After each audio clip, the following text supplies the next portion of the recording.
Hello viewers, welcome to Tallarevu రుచులు. మన channel పేరునైతే మర్చిపోకండి, తాళరేవు రుచులు. రెగ్యులర్గా వీడియోస్ చూస్తూ షార్ట్స్ చూస్తూ మమ్మల్ని ఎంకరేజ్ చేయండి ప్లీజ్ వ్యూవర్స్. సో మంచి సాంప్రదాయమైన తెలుగింటి భోజనము కార్తీక మాసంలో చాలామంది తినడానికి ఇష్టపడతారు కదా. సో బంగాళదుంప వేపిడి, ఉసిరికాయ పచ్చడి, ఉసిరికాయ పప్పుతో ఈరోజు మా ఇంటి మెన్యూ అన్నమాట. అందులో బంగాళదుంప వేపుడు సింపుల్గా ఎలా చేసుకున్నా చూపించేస్తాను. ఇలా పచ్చగా కనిపిస్తున్న బంగాళదుంపని అయితే అసలు వాడకండి, తీసి పాడేయండి.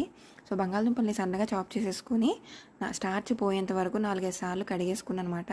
తర్వాత బాండీ పెట్టుకుని అందులో 1 టేబుల్ స్పూన్ వరకు ఆయిల్ వేసుకొని బంగాళదుంప ముక్కలు వేసేసి ఒకసారి మిక్స్ చేసేసుకుని మూత పెట్టేసి మగ్గనిచ్చాను.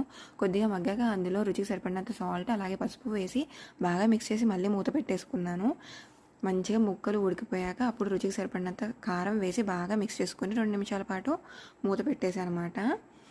సో ఇలా మూత పెట్టేసి ఇప్పుడు దగ్గరికి వచ్చింది ఫ్రై.